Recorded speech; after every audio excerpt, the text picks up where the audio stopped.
All right, we are live. This is Lisa Denae live. Thank you so much for joining us. We are live tonight.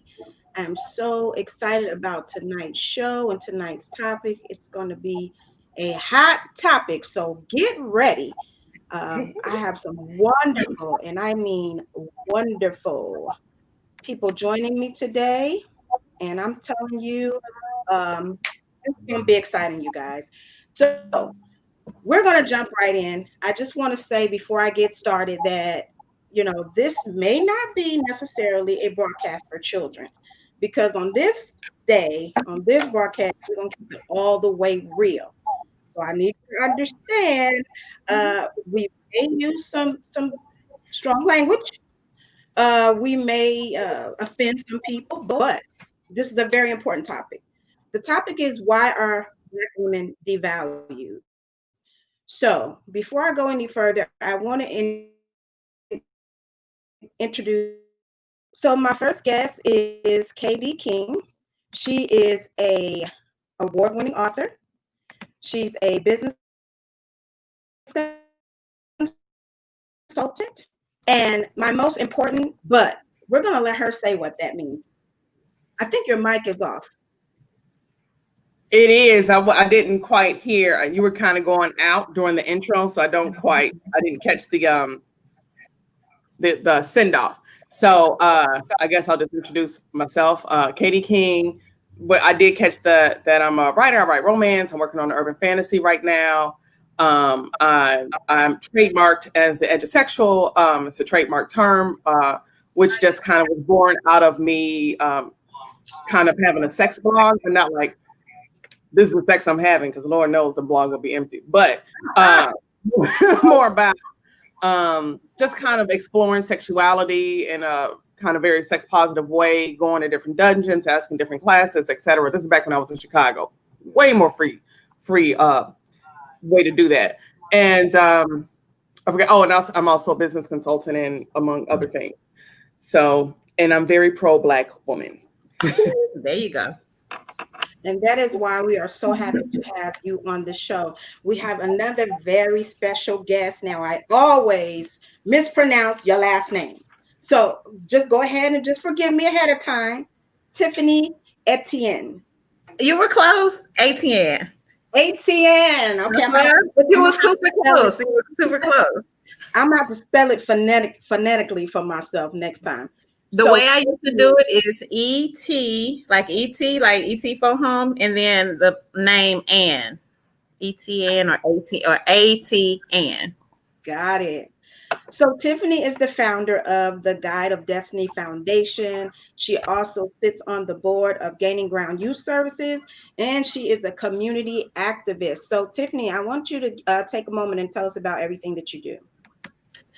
Right, like you said, I am the proud founder of the God of Destiny Foundation, which is a youth organization that we go out and mentor our youth for to have a successful adulthood. Meaning, we talk about any and everything under the sun, anything that the kids don't really feel comfortable talking to their peers or their parents or counselors at school.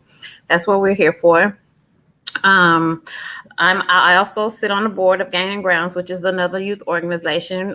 Chaplain Dale Ray Smith is the founder of Gaining Grounds, and his website is gaininggroundsyouthservices.com. So check that out. And right now, with the whole COVID thing, things have slowed down a lot for our youth, and things haven't been moving as swift as I like them to move. But we're still out passing out foods to different low income apartments, making sure the kids have lunches and snacks and everything like that, until we can start getting some activities and really get mentoring back on track. We do, Zoom calls and phone conversations, but it's nothing like that one-on-one in person Right, relationship. absolutely.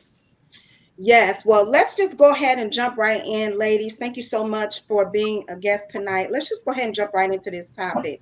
As we go and jump in, I do want to say because people, have their own opinion about devalued. So I want to literally tell you the definition. of devalue. It is Mhm. to reduce or underestimate the worth or importance of a person, place, or thing. So that is what it means to devalue, just in case anybody wanted to debate the point of whether or not Black women are devalued. So before we get started, I wanted to share with the viewers, and I wanted to also share with the two of you. I don't know if you've ever seen this, but there is actually a meme that's been going around social media, and I kind of wanted to share it. It gave me some insight as to, you know, I don't know, it just made me feel some type of way. For people that are watching and not, that are listening and not watching, the meme has, it shows four white women. It says at the top, "This is the Black woman's worst nightmare." Now, I don't know about you, but when I saw this, I was infuriated. Why was I infuriated? Because we couldn't care less about curvy white girls. And like I said, you may hear some choice language tonight. So let me say it in Lisa Denae way. I couldn't give a damn about them. My worst nightmare is Trayvon Martin, Mike Brown, Right. okay, Breonna Taylor, Sandra Bland, okay, Philando Castile. That's my worst nightmare. This was actually shared by a brother. A Black man shared this, and he posted this on Facebook. And when I tell you I was highly offended, I was highly offended because do you really think we care about curvy white women? I don't care. We was born with that, okay? So we good over here. It's just annoying to think that a Black man would actually think that we think our work is wrapped up in our hips and thighs. Clearly it's not. And why would I care about them? So that's my little rant for today. I had to get that off my chest because it pissed me off so bad. And that is one of the things that led me to want to discuss this topic. So with that being said, I'm going to open it up to my guests and give me your thoughts on why are Black women devalued? I think it's a multi-tiered kind of generational thing. We are devalued in a patriarchy. We're devalued in a white supremacy. We're devalued in a very conservative Christian society, or not even Christian, but Judeo-Christian, just basic Abrahamic belief systems. None of those value Black bodies or women. And so we can take it back to slavery. We can take it back to all these things, but it is compounded over. And when you said, a brother shared that, my first thought is, why are you surprised? And my second thought is, you ain't cultivated your Facebook list like I have. Listen, I didn't block people today because I had a post about what we won't do is debate Black women's value here. And because I made a statement, I said the greatest threat to Black women is Black men. And that is statistically proven. Because we don't talk about intimate partner violence, which is the highest rate of murders. We don't talk about all of these things. And all of that is why they are, when I'm not talking about because they date white women. Okay, so when you gave that caveat, I'm glad you did because I cuss a lot. So clean ain't my ministry, okay? So, that I don't pay attention to shit like that. Like, hey, it's a brother sharing that. That's what you want. That's what you like. And you like is if women are just their hips and thighs, because that's how he looks at Black women, as just the value of their hips and thighs. We are bodies. We are not. And the problem is we are not fully realized human beings to anyone, right? We are servants. Like somebody posted a meme or something and they said, ask a pastor what they look for in a wife and what they're going to describe as a servant or a slave. Oh my God. They're not describing fully realized human beings. And that's when I said it comes also in this very conservative Judeo-Christian environment, which is built on a patriarchy, which is built on, and everybody talks about you're not supposed to, idolatry is a sin. These people are idolizing pastors. That's why they get away with so much shit. Okay. Yeah. So I didn't, I veered off. All right. all of this is how we are devalued in society. This is how we're devalued in our culture, how we raise girls so differently than boys, how we call girls fast. You cannot be fast as a girl. You cannot. You flat out can't. be fast as a girl. Stop sexualizing little girls. Stop blaming girls Mhm. for boys' responses. Stop blaming girls for grown ass men's responses, and blame and raise your goddamn sons and blame the goddamn men. Yes. All of this is a part of it. I'm going to take it over. So, I'm going to let Tiffany jump in. My generic answer to the I, question. I actually agreed with you when you said the black man helps devalue the black woman, because it's like once one I personally feel, I'm not speaking for everybody, but I personally feel like black men usually go to white women or other races because a lot of black women, we're labeled as always having an attitude and always, you long story short, a black woman knows what she wants and she knows her shit. A lot of them don't, but a lot of them do. And I feel like once you get to that level where you do know what you want, then you would get intimidated, you get talked about, or whatever the case may be. For the picture that was posted, like I can give a damn about that personally, because that's not natural for them. They're taking all kinds of pills and shots and hormones and stuff like that. So you could put them on a pedestal if you want to, but it's fake. So here's No, go ahead. so here's the thing, and I listen. My memory bad as hell. So if you see me over here, I'm taking notes when you say something, so I remember to come back. You said that they complain black women always have an attitude. So here's my thing to that.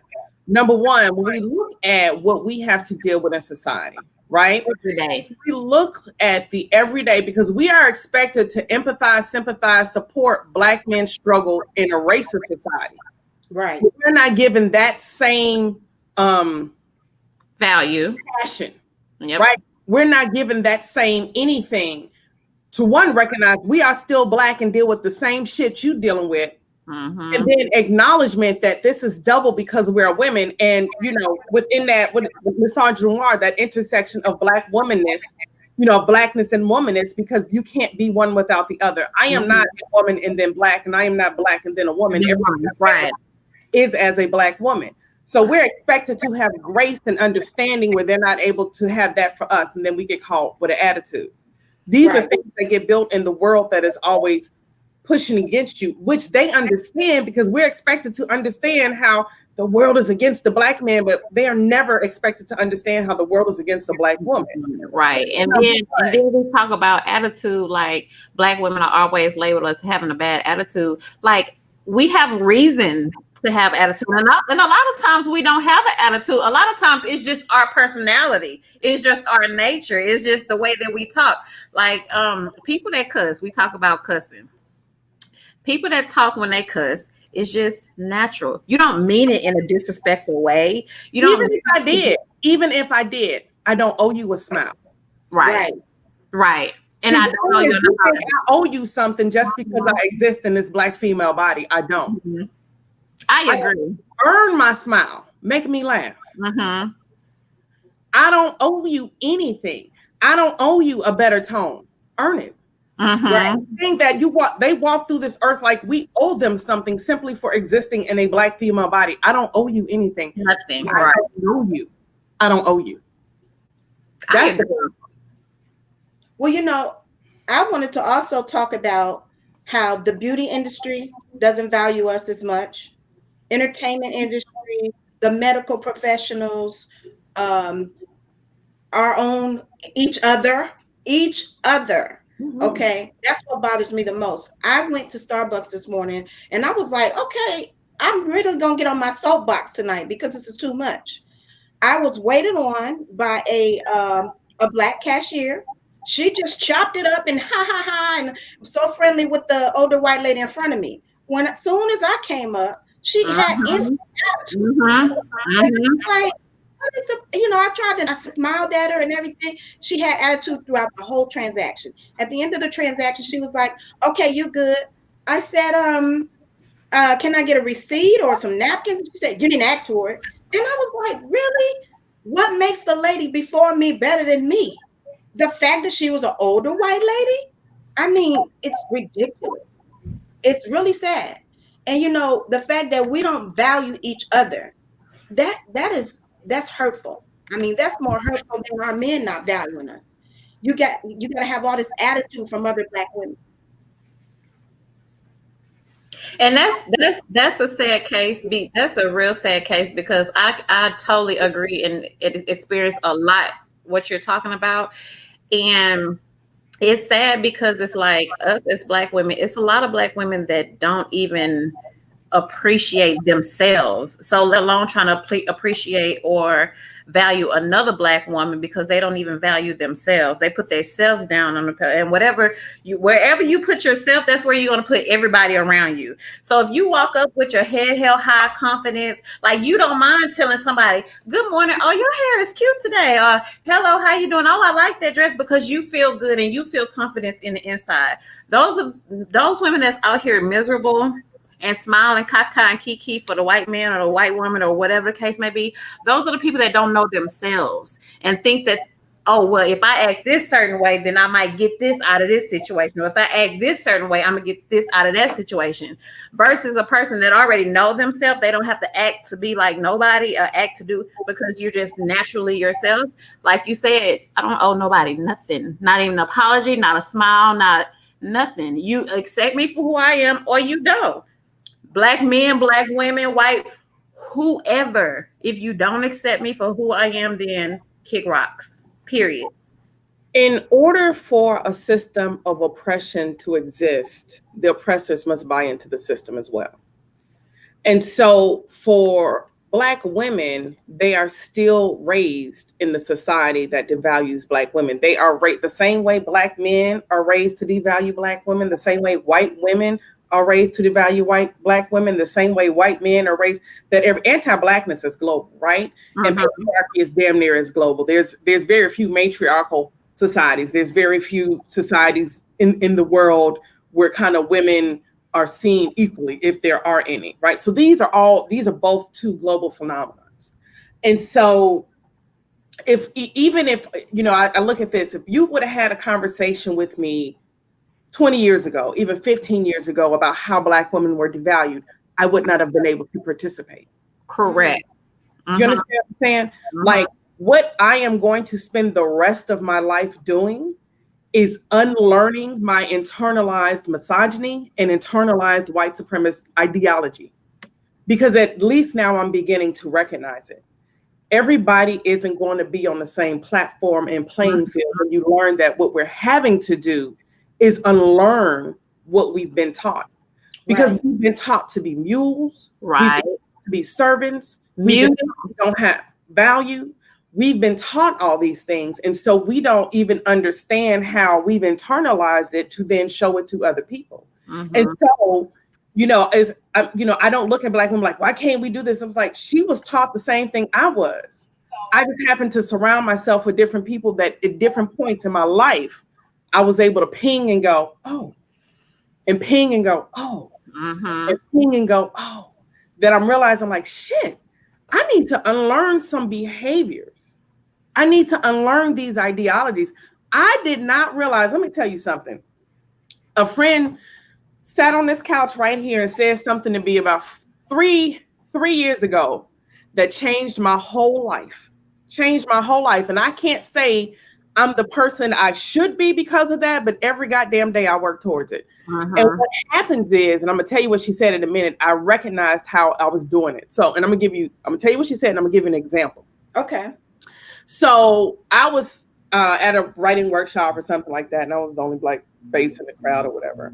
And so the presenter was speaking, and some dude asked a question, and I was like, man, these people, I'm always like, I really could teach this workshop or whatever.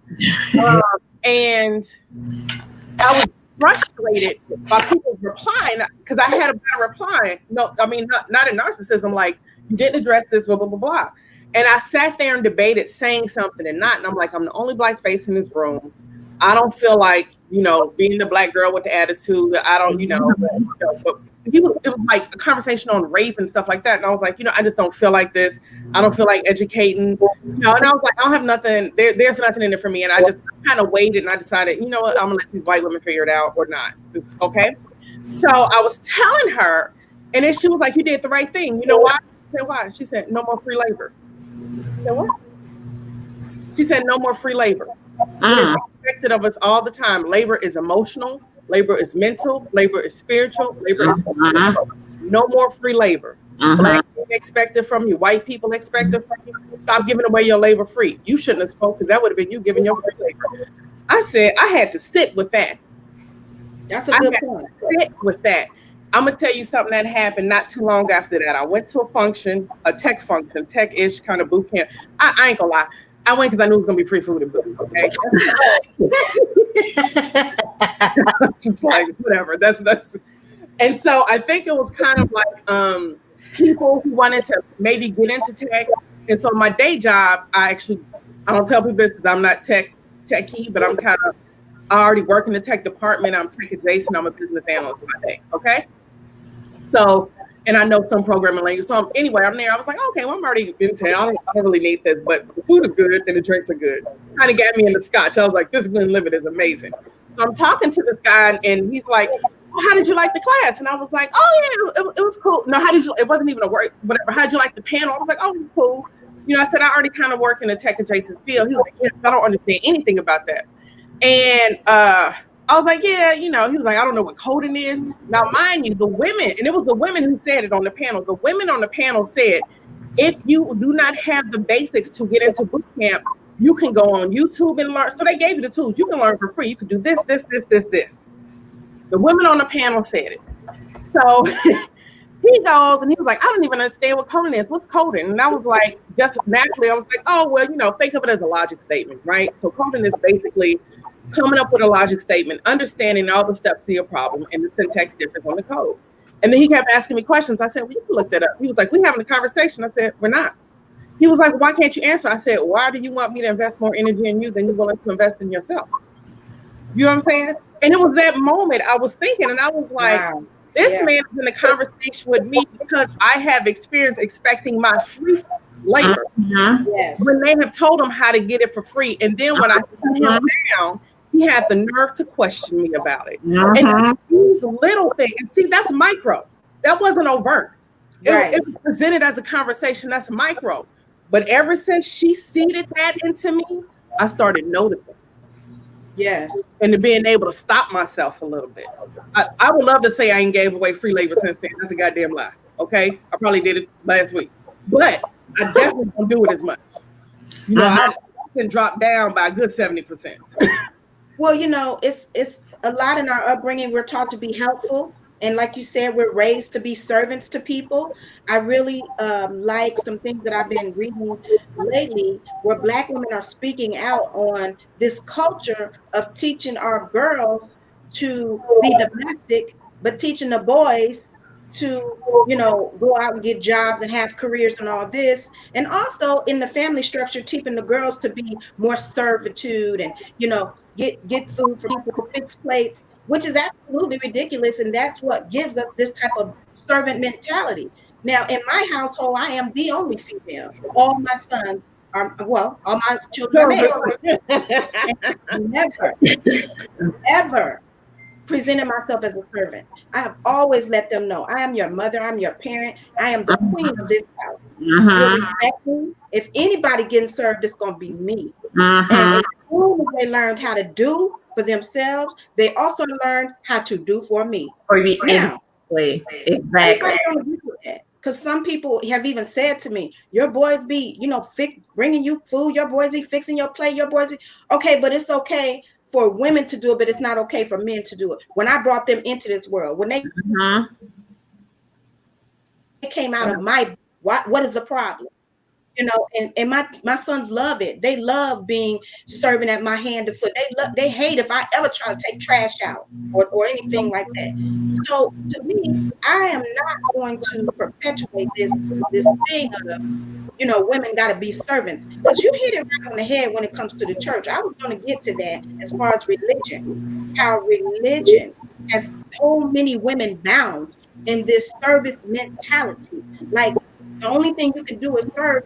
And then some of these churches still have the audacity to not allow a woman in a pulpit. to say Uh-huh. not preach, Uh-huh. say you can't bring the word. And I'm like, okay, well, first of all, I bring life. Okay, I bring life into this world. Not only do I bring life, I sustain life. Can you sustain life? If all the stores shut down and I had a newborn, what was you gonna do? So Uh-huh. the equipment to not only bring life, but sustain it once it gets here. And you're gonna tell me I'm not good enough to preach or to be in your pulpit? It's the patriarchy you're talking about. And that religion that has so many women bound. For me, I cannot subscribe to it because I know that the power that we have as women, I know that we are life givers and we're life givers and we're resurrectors. And the spirit is in us from birth. Uh-huh. It's sad that we are so powerful and we are consistently objectified and reduced down to how we look. But I think, with all that being said, Lisa, I think that's like the agenda, though. I think everybody knows how powerful a black woman is. I think everybody really knows that. And the black woman knows how powerful she is when she gets in tune, in touch with herself, and start loving herself and really figure out who she is. That's when her power comes out. A lot of people get intimidated by that. Or a lot of people get afraid of that. Or a lot of people want to talk bad or bash or talk about you or whatever the case may be. But as long as you know who you are, like, nothing else matters, because you, like, people talk every day. People talk every day. People act, people are just, they just do them. But I feel like, as a black woman, when you know your power and you know what you can do and how you can do it and what you were here for, what you were created for, you're unstoppable. And a lot of people can't accept that. Well, let's talk about that for a minute. Knowing your power. Knowing your power. Because there's something in the that happened recently with Megan Thee Stallion. Now we all know, most of us know, she was shot, and a lot of people took it as a joke. Now I have some opinions on this. Now I'm not against a woman getting her money. I'm not against a woman, doing her craft and expressing herself in whatever way she tends to.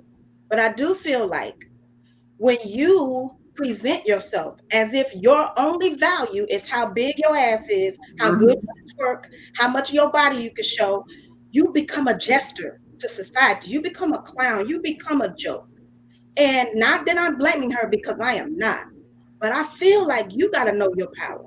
You got to stand up to some of these record executives. You got to stand up to these people and say, I will not sell my soul. I'm not going to have everything I do be about twerking and shaking my ass. Mhm. I mean, there's some substance inside of my head. You cannot make me believe that this woman from H Town don't got some substance. But on every song we hearing about how good she can suck a penis, how good she can shake her ass. Come on. And Now, guess what? guess what? Our girls love her. Her and Cardi B. So let me go ahead and be the voice of dissension. I am so not down with this respectability politics bullshit. Number one, if I stand butt naked, you don't have a right to shoot me. Okay, there's nothing in the world I can do outside of pull out a gun and shoot you first that would make me deserving of a shot. So these two conversations shouldn't even be in the same spectrum. Her being shot and the victim of violence should not have anything to do with what she does for a living. So those two conversations, that shouldn't have even been juxtaposed. Well, see, Okay? I'm not saying that She provoked him, though. Like, what I read, like, she was fighting on him. She provoked him. That's something else I want to talk about too, because, like, we as black women. Before we transition, I really want to get back onto this. But let me finish this point on this. Look, I had picked up a drink. Hold on, let me set it back down real quick. Why does she not? She was in college twerking. Why does she not have substance because she decides to twerk, because she decides to body roll? I'm so tired of this bullshit. No, let me make it clear. And women buying into you have no value because you own your sexuality, you own your body. You could be. I love Megan Thee Stallion for that reason, because of her sex positivity, because she walks into that, and it doesn't devalue you. It doesn't mean you ain't shit. It doesn't mean you can't think. She's a whole ass college student. Nobody here, and all you could talk about. No, that was not in her intro. Her intro was she twerked, and she doesn't show what's in her head. You didn't say, oh yeah, she was in college. That's Let me make it clear what I'm saying. Story. And saying, even when you read, it's not part of her story. Hold on, let me make this clear. I have to make this clear because the media misrepresents us, and this is part of what I'm saying. And I need to make this clear.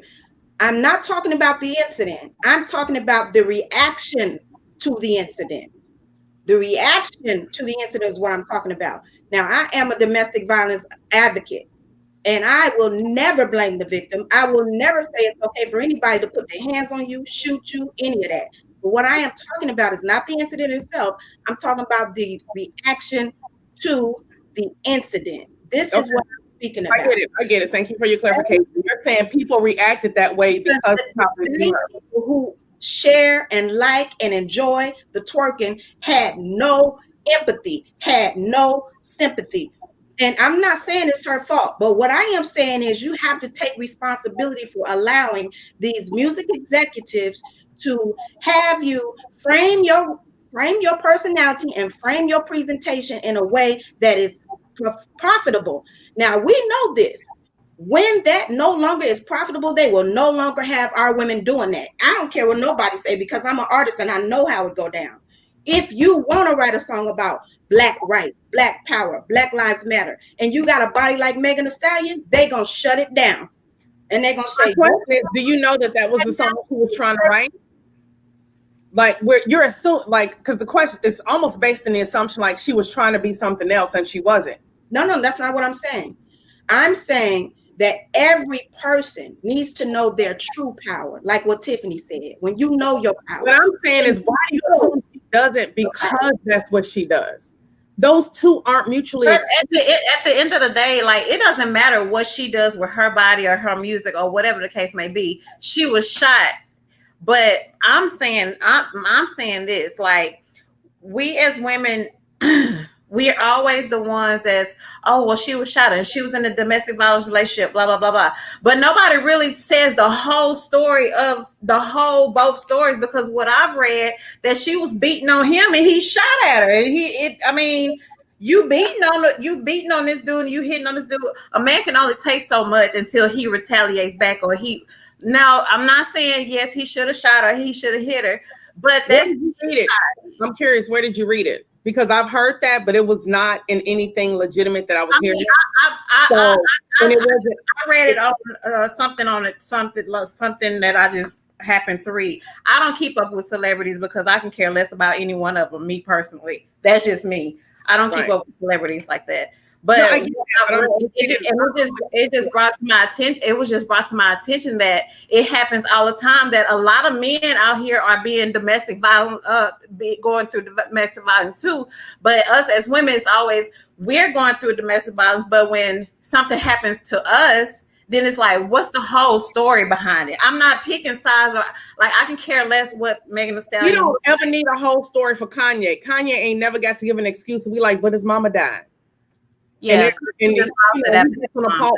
gets on the stage and harms black people and black women, and we have empathy and sympathy and excuses.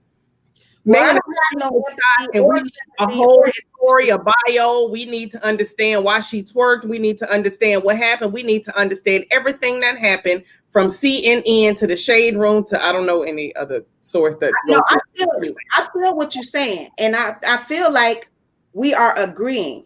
But what I'm saying is, from I'm gonna say right now, I don't think we agree. I do not feel like anything she did, she deserved to be shot. I don't care what she did. She did not deserve to be shot. I don't care if she did put her hands on him. He had no right to shoot her. Okay. And we don't know the whole story. And I don't need the whole story. But what I am saying is, from the perspective of the big picture, the way we are marketed as artists, as actresses, listen, they're not going to have everybody going to that height of fame unless they gonna do that.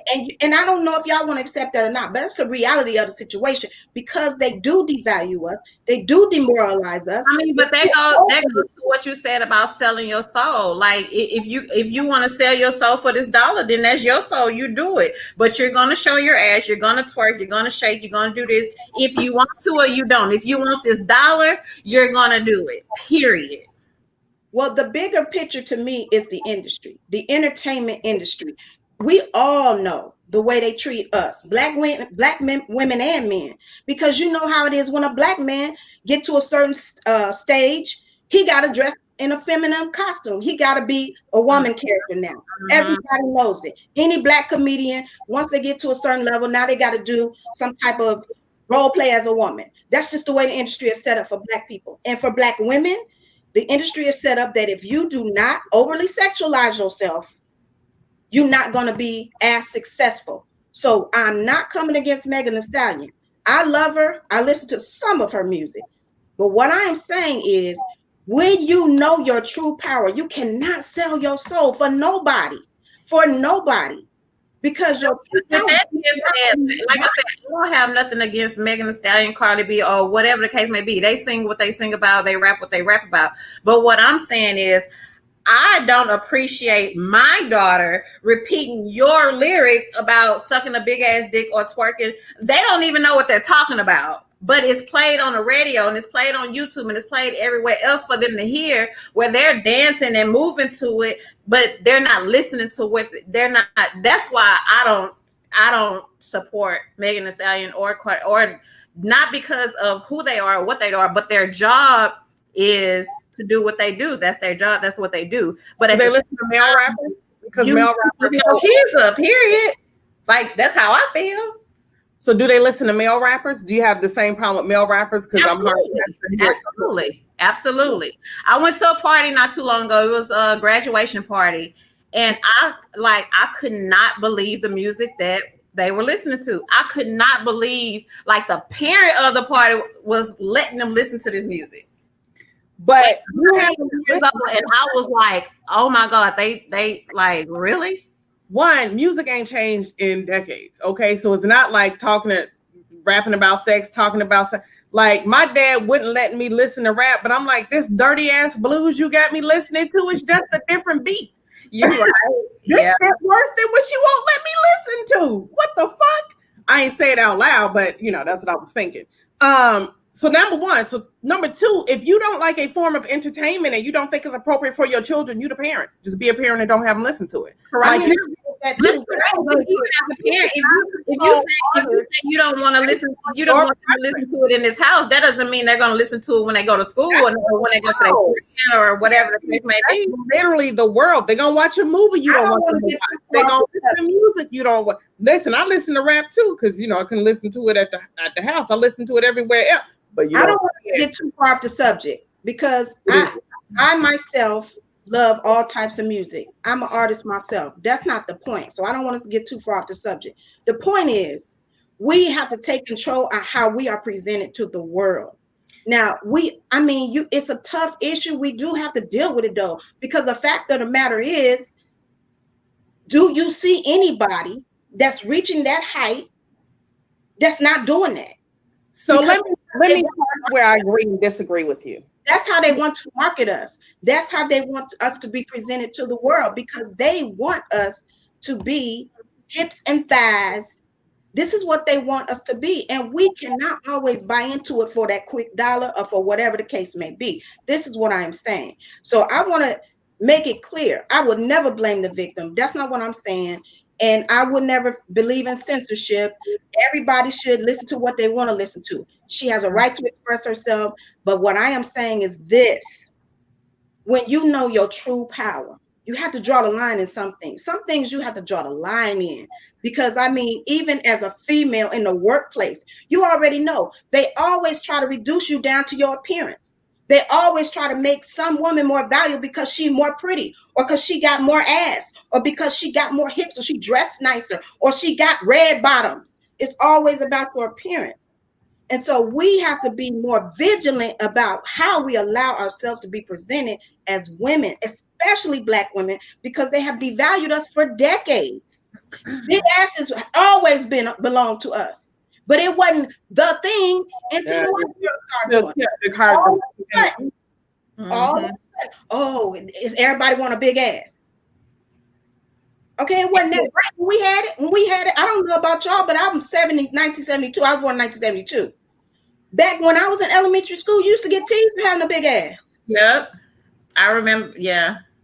Now, Like when the the white thing girls got you it, were to it's be great. skinny straight up and down. If you had curves or any kind of ass or like you were talked about. But now it's the thing to like I've never seen so many white girls that have so much ass and curves until recently because like you said back in the day like you didn't see white girls with so much curve and stuff like that. But I mean to each his own if you know they all, you And know, black bodies still aren't valued on black women. Let's just be clear. It's just valued when it's other women, and they're marketing and profiting off of what is naturally are. mhm. Exactly. But I want to get back to the point where you're because I know we keep veering, and I'm horrible at linear. But but I want to get back to the point where I pseudo agree and pseudo don't agree. I get your main stance of, when you know your value, you won't settle for anything in the industry. And yes, the industry just basically has two or three archetypes for black women. That's the hoe, that's the mammy, that's the help, right? And that's in almost every art form when we see or the sorry, I forgot the sassy side chick.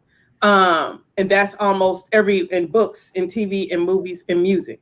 So I do agree with that we are not, and this goes back to being able to be fully realized human beings. And even Viola Davis talked about she regrets the help, right?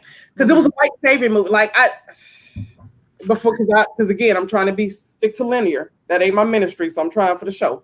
But but also I have a problem with this, idea set that we can't know our purpose, know our value, be wholly realized human beings if we are sexual, if we are sexualized, if we twerking, if we get our booty out.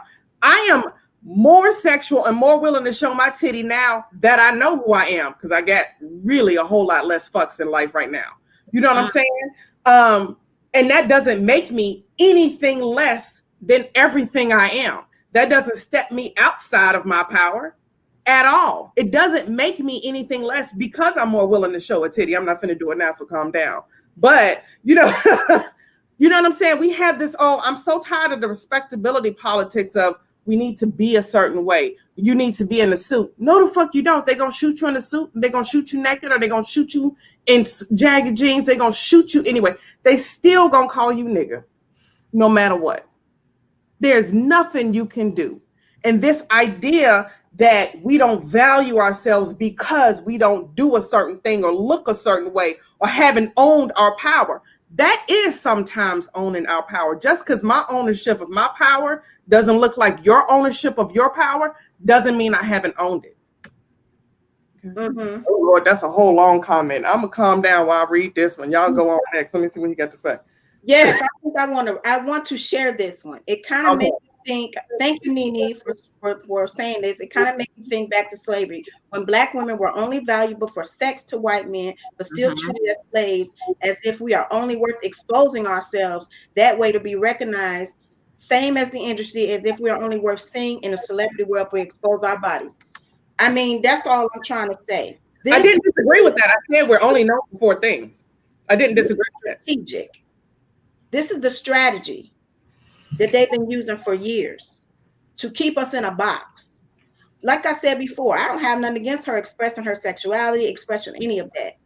But when it is so lopsided, because I hear what you're saying, KD. You feel free about your body, you love yourself, it's body positivity. So if you And want it took me a long fucking time to get there too. but at the same time, every time I see you, you ain't pulling out your titty. You ain't seen me a lot. Like Every time I you see making whole ass assumptions. but every time I I'm see like you, clothes. I'm I more willing see to you look now. at them in a heartbeat. Every time I see you on social media, in public, or whatever the case may be, that is not what you lead with. Every time. When Mhm. it's done like that, I think you know that. I mean, come on. We women, we already know you don't feel like doing that all the damn time. I don't care how old, wild, and free or young you are. And we know when it's done for profit that there is an agenda. It is done for Mhm. profit. It is not done to the men. I just saw a video the other day with Cardi B, Fat Joe, and some other rapper. They had on whole clothes, jackets. They even had on Yeah, jackets. yeah, yeah. And she had No, on like a bikini. I'm like, what the hell? If I was her, I'd be like, hold tight. let I me be wouldn't clear. even I'm show not fully them. disagreeing with your point. I'm saying there's space for all of that to exist. I agree with your point that the industry. I agree with you. I'm just saying you. I don't know why people think Facebook is my whole life. It really ain't. But and I posted plenty of titty and ass pictures, like really low cut and really hot. You know, they just didn't show up in your feed. I'm But just using you as an example. It wasn't really about you. I was just yeah, using. I know. But and shit. Post pandemic, I might walk out naked because you ain't finna see me in a bra no more. I'm like, fuck clothes, fuck bra, but but but yeah, I agree with your point. Like I said, we are only seen as four things, and you know, and I'm going back to you're talking about the sexualization, which is one archetype, which is the hoe, and I'm going to the help archetype to talk about Viola Davis mainly because I've been binging How to Get Away with Murder, so she's top of my mind right now. We can't deny that was a big jumping stone to Viola Davis's success, and she's still like. She can beat the brakes off of most people acting wise, and she still doesn't get the money nor the credit she deserves. But how she even got to where she is by what being another archetype. It's. So that's why I said I agree with you. I 100% agree with you that we are only seen, and that's the whole thing about diversity. It's not just show Black people. It show fully realized Black human beings. It show fully realized Black women outside of your sassy friend, your hoe, your help, or what is it? The hoe, the help, the sassy friend, and something else, or your mammy. And that's often what we're offered because that's again when to get it. See, I can come full circle, bringing back to the value of Black women. That seems to be our only value, and all of them. And think about every single last one of those roles are about being used for the character, the main person. Exactly. Oh, the mammy. The friend with the great advice. Yes. And help. It's all of those are roles of servitude, serving sexual pleasure, serving emotional need, serving. But guess what? At the end of the day, we're all most needed. Period. And least protected. And least protected. Least most needed and least protected. Least protected. And I want to get to that because I'm so glad you said that because I wanted to get to Katie's blog. So Katie has a blog post that she did recently, and let me tell you something, it is out of sight, guys. I wanted to really just go through it, and because we're running kind of late on time, I want to just do some points and hit it real quick because we're running late on time. We're running past our time a little bit. But she has a blog post, and for colored girls, when no should have been enough. I'm sorry we failed you. I hope that I wrote that down right. Yeah. So I want to talk about some points that she put in this, and I'm going to put this in the comments so you all can go and read this and follow her blog because it's really good. One thing that Katie said, and I think this is a big key to how we deal with being devalued. She said, time don't heal wounds. For that to happen, folks will have to quit stabbing it. Now, that right there was very profound because this is what happens to us as Black women. Not only are you devalued in your own home, you go to work and you devalue, you go to church and you devalue, you in your relationship, your kids, if you can't do nothing for them, they ain't got nothing for you. It's all about mommy, mommy, mommy, give me, give me, give me. Everybody wants something from you. You cannot heal if somebody always digging at you. I really wanted to discuss that because I think this is part of us learning how to deal with this.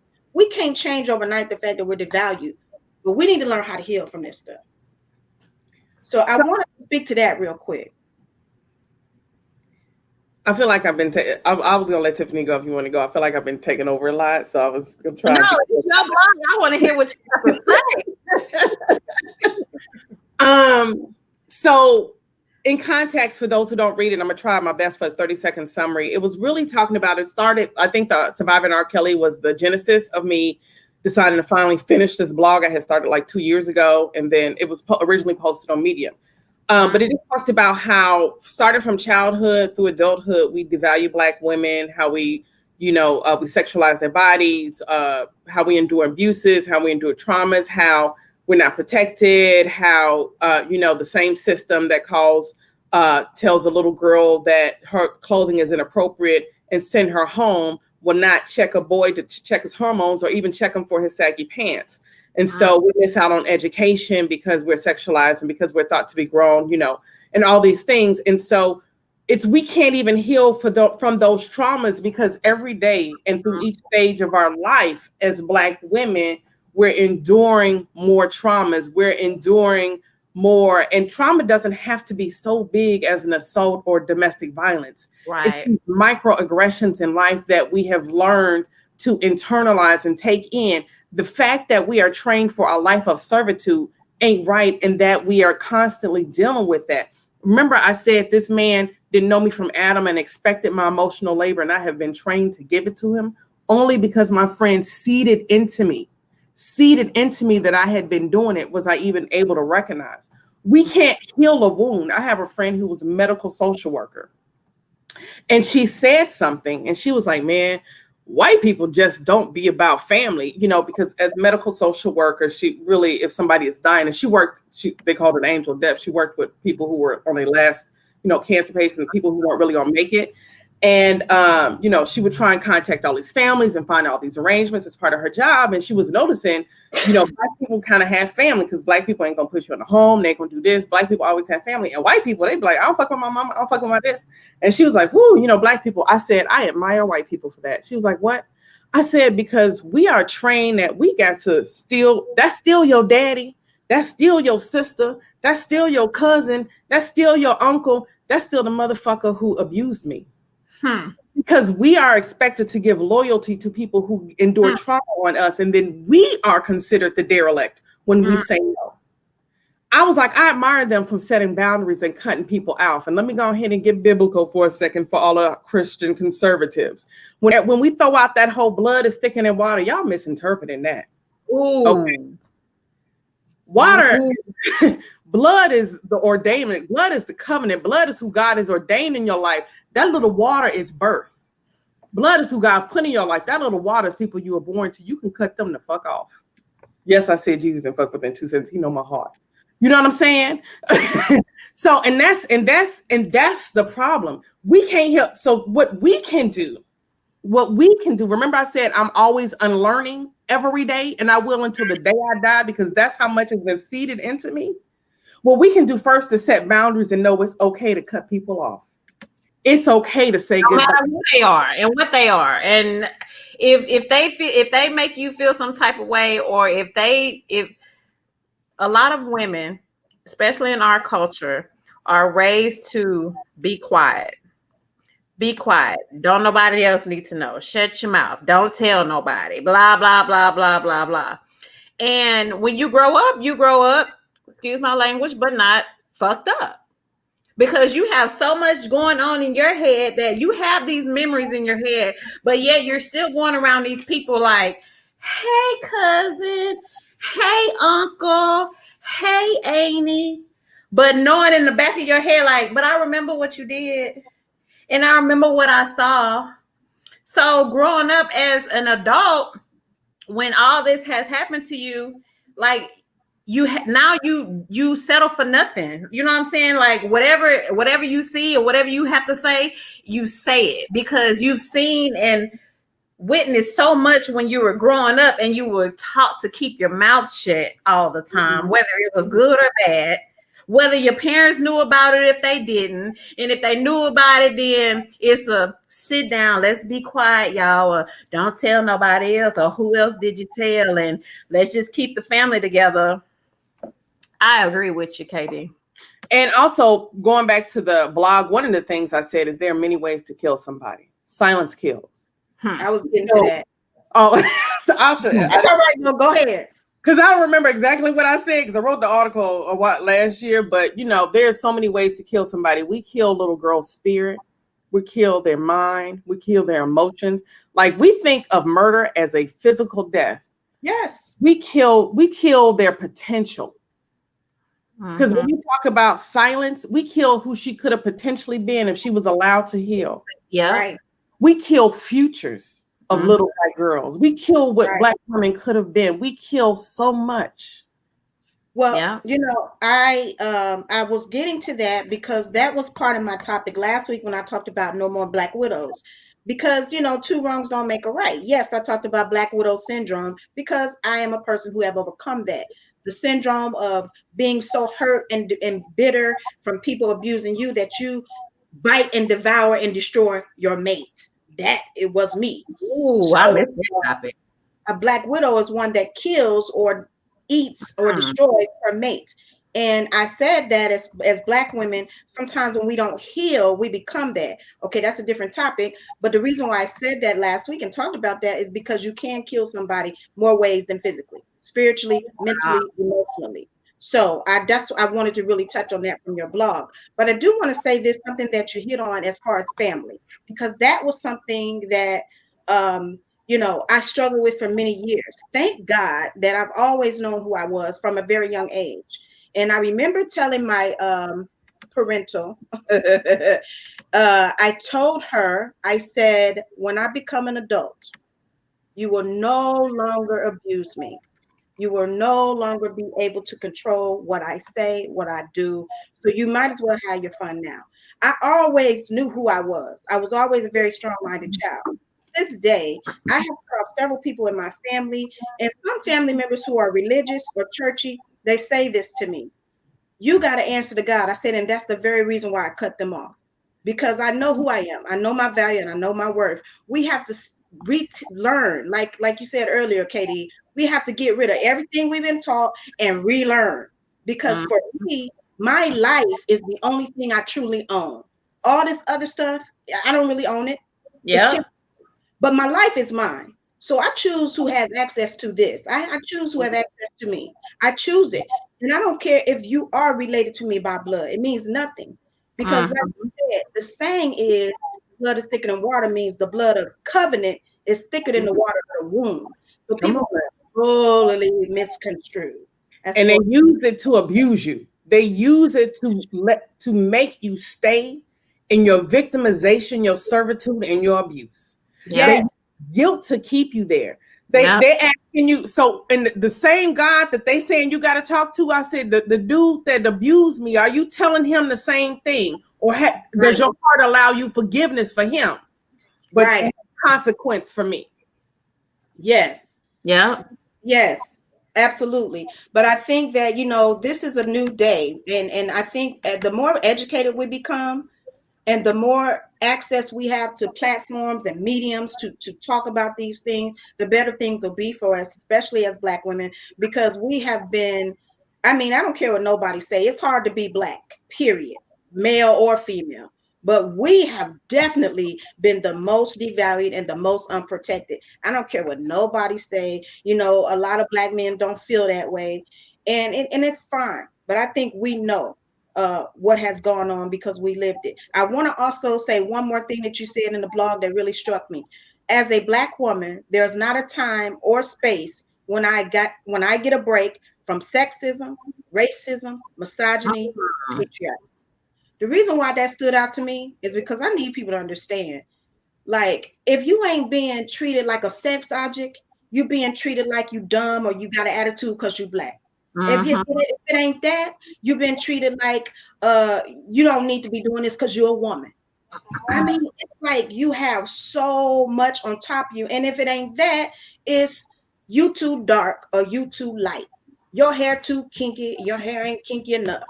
Your Child, nose too is big. a whole different. That's a whole separate. Whole nother subject, right? Because I love that. I Even don't have the bandwidth to even get into that right now. Okay. right. Even as a Black woman, I still get it's still team light skin and team dark skin, and that And shit that gets and that's like I said, that is. oh my god, gets on my And nerves. I know I'm a good get it. Listen, no, I still got a day job. I'm not new. Don't say it. I'll say it after. But I do. Like I was thinking about it. I was like, no, I got bills. But I do want to do the Malcolm X quote, which is the most disrespected person in America is the Black woman. The most unprotected person in America is the Black woman. And the most neglected person in America is the Black woman. Ooh. Still fucking true. And that's from Malcolm X. Yeah. I mean, I do, I do agree with that. I'm not going to get off the subject, but I do have to say this because it's always bothered me about the Muslim faith that women got to cover up. I just don't understand it because they say women is a distraction, but that's something else that you put in your blog. When I say conservative Christian, I say Abrahamic faith. Judeo-Christian, Muslim is included in that. Muslim, Christian, Judaism, all included under the same umbrella. And that's another point you raised in your blog about how we have to dress in a way that, doesn't offend men or doesn't arouse them or doesn't, what did you say? Doesn't cause them to victimize them, doesn't cause them to want to. Guess what? It like me, I feel like it doesn't take a woman's body to just really be attractive because I'm not the finest tool in the shed, okay? With the, but guess what? My personality, my bubbly actions, like draws. You know what I'm saying? It does. You do not star, I'm not the finest. Bitch, I knew you was going to go there. I knew you was. I knew you were. We're not finna do that in front of me. Okay? I am the finest. Every motherfucker not think so. That's they dumbass. I'm the finest and go ahead. All righty then. I knew you were going to say it. I knew it. Lesson for today, Tiffany. Well, we are going a little past our time that I promised KD we would not keep her so long and keep her all night. So I do want to kind of keep this going. Nene, thank you so much for interacting with us. She says, very deep conversation. Yes, you are very powerful, beautiful, Black, strong women. I'm very glad I jumped on this live. I have to go. Have a blessed weekend. Thank you so much for joining us. Everybody who joined. This is a topic that, we could talk about this for hours, to be honest. We could talk for a very long time. And I do hope that you ladies join me again so we could talk about, this was kind of like an overview. But I also want us to talk about solutions and how can we make this better? It's not going to happen overnight. But it's not going to happen overnight. And sorry, that's all I got. I interrupted you for like, yeah. It may never fully happen. Well, it may never fully happen, but all we can basically do is just work on the solution, do our best, what we've been doing, and just keep it moving and let nobody tear us down, let nobody talk down on us, and stand up for one another. Because if we don't stand up for one another, then we don't have nothing. Period. We don't have nobody. So therefore, that's why when we talked earlier, how Black women always devaluing another Black woman, it irks me because it's like we all we got. You know what I'm saying? As a Black woman, we're all we have. We are all we have. And I don't mean to be super ghetto, but I'm super ghetto. Sorry, but we all we got. I'm ghetto. I meet in the middle. Me too. I can be the classy, but I can, when I'm just being me, I can be a little ratchet and ghetto. Rache. But hey, I'm Rache. I'm Rache. Well, I want to take a moment and toot you guys' horn because these ladies, I want everybody to know that's watching, are really phenomenal. That's the reason why I wanted to have them on the show, because these are some phenomenal women. And I want to talk about Katie for a moment because she is a edusexual. Wait a minute, edusexual. Did I say that? Sex, yeah. And let me just tell you something. Visit her website because she is serious about what she does. Okay, visit her website. You're gonna learn something. Because I visited one of the websites today and I saw a page for terminology, and I was like, "Oh my God!" I thought I knew some things, but Katie done talk. I'm gonna have to check that out. Okay, well, that was kind of the goal. It was kind of the goal that I think part of the upbringing of Black women, for all these stereotypes that we have about ourselves, we're fairly conservative. And I put that in quotes. Conservative is definitely a generic term because my thing is normal is what's normal to you. But we're kind of more sexualized in society. I remember when they used to sell sex toys And there was a vast difference between when I would have a party with Black women and when I would have a party with white women. White women be like, all right, let me get this, let me get this.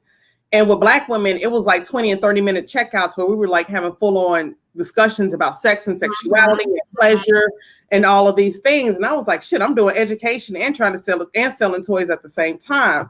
And so incidentally, the idea was born out of, I was like, well, I had a book coming out, my book tour, which I got to re-upload, so don't look for it yet. But it'll be on the website. It'll be up soon. But at the time I had a book coming out and I was like, well, how do I do this? And a friend, and I'm going to give her credit, Yvette Hines, who's also who's an erotic romance author. She was like, well, just do like a sex blog, like Kinky Diva Chronicles. And so that's how it started. But the whole thing was, I didn't want to approach it like, girl, that's what I did. Because again, you know, sis be going in periods of drought. So that would be a fucked up blog anyway. It'd be, you know what I mean? But I really wanted to explore kind of, well, let's talk about sex and things like you might want to ask or didn't know. So I, you know, talked about BDSM and polyamory, and I've been to dungeons and took classes and breath play and anal sex. Anal sex is more tamer topic, but you know, anal sex and things like that. Never mind. So just to really talk, because it was a safe platform to do it. So that's how I kind of started. I suck at keeping it up. I haven't done a post in a while. The last thing I did was I went to the erotic ball here a couple years ago, and that was probably like the last real post. But so yeah, but here's the thing: it was centered on Black women. Like my whole goal was to talk to Black women about sex and like this safe platform, and more like I have this back to basics series, because here's the thing. If you read enough blog posts, the message is the same, and that is communication. Like that's what it all boils down to. Like when I talk about BDSM, when I talk about open relationships, when I talk about anal sex, it is, listen, if you could put a dick in your mouth, you could talk about it. Okay, so you need. Yes, I guess so. No, I'm saying like we're not comfortable engaging in conversations about sex, but we fucking, come on now. You know what I'm saying? Well, you know, you're like right. We don't feel comfortable talking about it. Like we do it, but we just don't feel comfortable. And you're not comfortable talking with your partner. You see what I'm saying? About your likes and your dislikes and your desires and your fantasies and all that. But you still fucking? Like you like, oh, am I saying fucking too much? I mean, so I hear what you're saying, because I was taught as a young girl, if you're not able to talk about it, you're not ready to do it. Come on now. And say it again. Yeah, that stuck with me. If you're not able to talk about it, you're not ready to do it. So that stuck with me. Now, I have never been shy about talking about it with whoever I'm doing it with. But talking about it to the world, that's a whole nother story. I ain't on that level yet, KB. May never get there. Whatever. I'm not talking about my personal experience. Sometimes I'm gonna do an anecdote about myself, but I don't talk about my personal experience. Like I used to go to dungeons for the classes. Yeah, I mean they have classes. Okay. They have classes. What are they teaching, Lord? Spanking, breath play, how to tie, different stuff. They have classes for that. Well, my God. Well, that's another show, huh? It was like a breath play. Oh man, I took a class on energetic sex. That was great. Well, you know, we're going to have a whole nother show, but I did want to make sure that I talk to people about who you are and what you do, because I think that, you know, people who want to know about this need to know that there is an educated Black woman that will give you this information. So this is really good. And when I mean educated, I don't want people to think I'm saying she got all these degrees, because I don't know if she do or not. Education. College degree. Education means knowledge. You know, somebody who's educated knows what they're talking about. Okay. So in that respect, she does. I mean, I visited her page. Her blog is amazing. I want to encourage every Black woman. I'm going to post about it again. I shared it on my page, but I want to encourage you to please go and read it. It is really good. And share it with a male.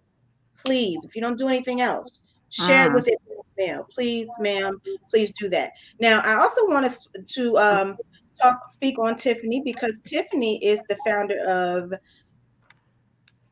the God of Destiny Foundation. I hope I Mm-hmm. said that. You did. Oh, praise the name of. Oh, I'm just feeling a little repentant because I'm talking about all kind of stuff tonight. So I'm gonna get my holy glow back. The whole. Talk to us a little bit about your organization, what you do, and what is near to your heart with your organization. Real quick. Um, well, our mission is to guide and develop the minds of our youth through mentorship to create and develop a successful adulthood. So, therefore, like I said before, all I really want to be my mission and the God of Destiny mission is to be there for a kid or a child or a young adult. Be there for them, somebody that they don't have. I just want to be to someone else something that I didn't have, whether it's somebody to play kickball with, or somebody to talk on the phone with, or somebody to cry with, or whatever the case may be. I just personally want to be in the my volunteers and mentors. We just want to be something and someone to children and youth that they really need, which is mentors, somebody to just sit down, talk to, take out, a lot of these kids, a lot of people don't know, but a lot of these children, especially in poverty areas and low income areas, they've never been anywhere. Like, we take for granted going bowling, or we take for granted going skating, or we take for granted doing, certain things with our kids. But it's a lot of those kids that haven't done any of that. Not because it doesn't even matter why not, but that's what we do, and that's who we are. We're steady growing.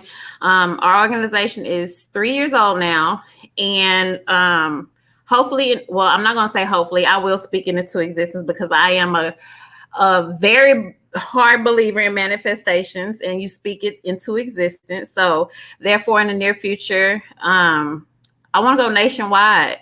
I want to be everywhere to gather the friends and family. And like you said, blood don't make you family, but the relationship and the bond makes you family. If you really care about these kids, if I meet you in San Antonio, if I meet you in Austin, or if I meet you all across the globe, and you're willing to be a part of this organization and part of this mission, like, come on board, like, let's do it, because these kids need help. All of them. Well, we definitely want to make sure that if you want to support, please go to her website, thegodofdestiny.org, to support her organization. What they're doing is really awesome in helping children that are in need. I mean, they are the future. Really, they are the present. That's what we really need to understand. They are the present. And the Thank way you, things Tina. are right now, the way things are looking right now, we really need to step up our game on some of this. So I would encourage everybody, please go to her website, thegodofdestiny.org, and support, donate, do whatever you can, maybe volunteer. So I want to thank you ladies so much for being on the show. Now let me just say this. We got to do this again, okay? We have got to do this again. I want some specialty, like we're going to talk about this we're devalued in this area. We're devalued in this area. We're going to get real specific because let me tell you something, KD and Tiffany, they got a wealth of information and they got a wealth of, and you know what I love about y'all? Y'all not ashamed to talk. Y'all going to talk. No. Best people to have on your Yeah, show. and that's what I told you in your inbox. Like, I'm ready to talk, and I have questions. Yes, I'm loving it. So I want everybody to make sure that you do share the video for people who weren't able to watch it live. You can watch it on the replay.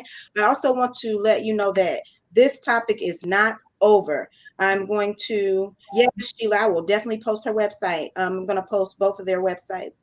This topic is Not to cut you off, but one more thing. I did talk to Miss Cheryl, because I did introduce Gaining Grounds. I do sit on the board with Gaining Grounds Youth Services, and we are starting next month. We are going to women's shelters, women and children's shelters, giving them care packages, toiletries, hair scrunchies, things that women and children need. So again, if you want to donate, you can go to the website, www.thegoddessdestiny.org. You can email me at tiffany@thegoddessdestiny.org.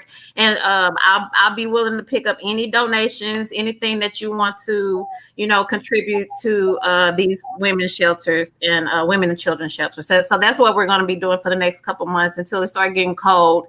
And then, of course, we do homeless care packages where we get the kids out and we pass out care packages to the homeless. That's towards the end of the year. Okay, awesome. So I will definitely share that information, and I'm going to make a donation myself, and I want to encourage everyone to do that. So thank you so much, both of you guys, so much. Thank We have you. to talk offline because I got some stuff. But anyway, thank you both so much. I love you both. I mean, and I don't feel like I got to know you that well to love you because, I see myself in you. I hope you see yourself in me.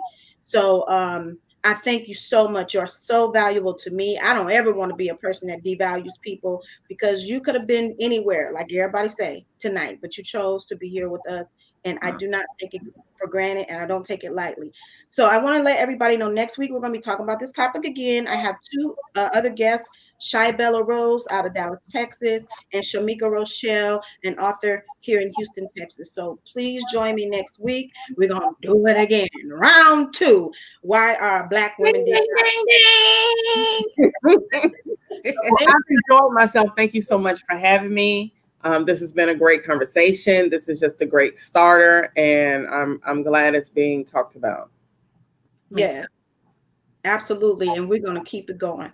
And we really want to say before I go, I want to say, let's keep up the posting and the fighting and the letting our voice be heard for Breonna Taylor, because this is another example of Black women being devalued. I mean, the world went crazy over George Floyd. Listen, I'm not taking nothing away from him, so please don't misunderstand me. But what I'm saying is, this woman was in her home, bed, and I feel like there should be a whole lot more outrage. But what can we do? But as Black women, let our voice be heard for our sister. Because if it was me, I would really hope my friends would never let it die. My friends would never let it die. Exactly. Even be safe in your own home from police. And that's what I said. Like we have all we have is each other. If we don't All fight, we have is each other. Because for as much as you say, Black women be tearing Black women down, may be true, but the only people really looking out for Black women is Black women. It's a Black woman. Because we all we got. And like Tiffany said, all we got. I mean, I say this all the time. Can't nobody understand us but us. I don't care what woman of color you are. If you ain't Black and if you ain't African American, Black in America, you do not know. So don't nobody really understand us but us. I mean, I have friends who come here from other countries who are Black, African. They sometimes they say they're not Black, they African, whatever. But they don't really understand. I mean, it's different, okay? That's all I'm saying. Don't nobody understand us but us. So we have to stick together. No disrespect to my Latino sisters and brothers, to my Asian siblings out there, but you can't understand us like we can understand us. So that's why, y'all, we just got to stick together, uplift each other the best way we can. And that's what we have to, and that's what I want to clarify too, because it gets on my nerves when Black people, when they start talking about other Black people and start talking about our culture and start talking about what we need, it's like, oh, we're all of a sudden racist, or you don't like white people, or you prejudiced. No, sweetheart, it's not about that. I love everybody. You know what I'm saying? But when it comes to my culture and my people, like, yes, I'm gonna. We need a little more extra. We just do. We need a little extra. Well, we have been sucked into this idea that we can't have nothing for ourselves, and that's for a whole other topic for a whole. Well, there's there's an idea, and then there's a reality that when we did, they killed us. So I mean, like we can't talk about one without talking about the other.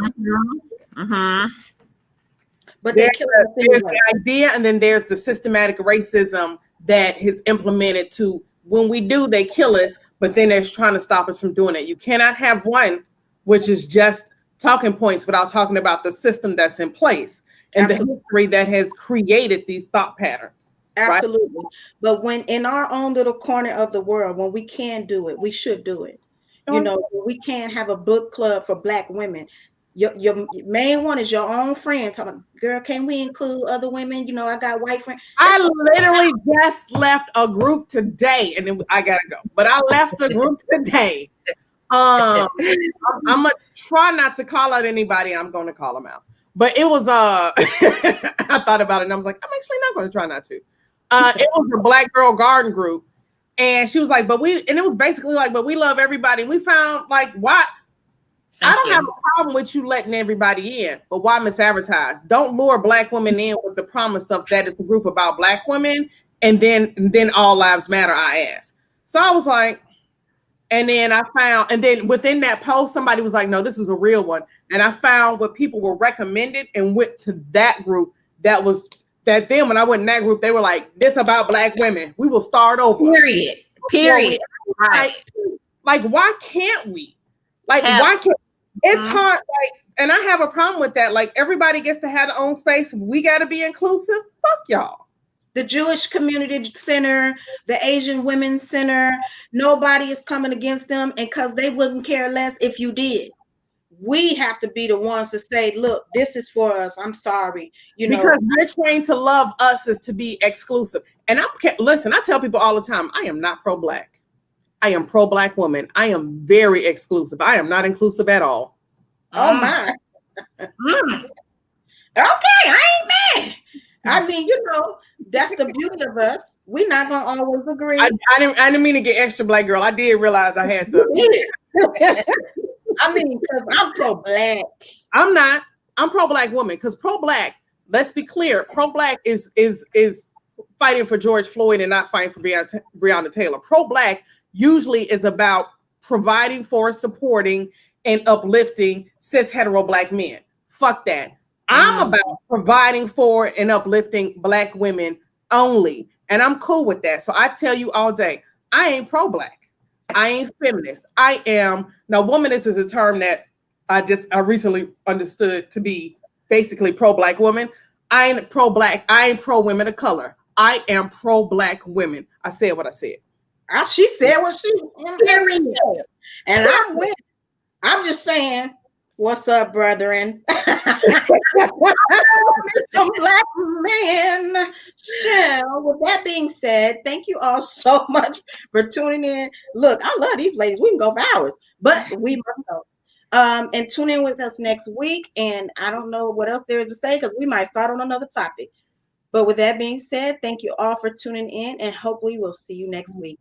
Love you, ladies.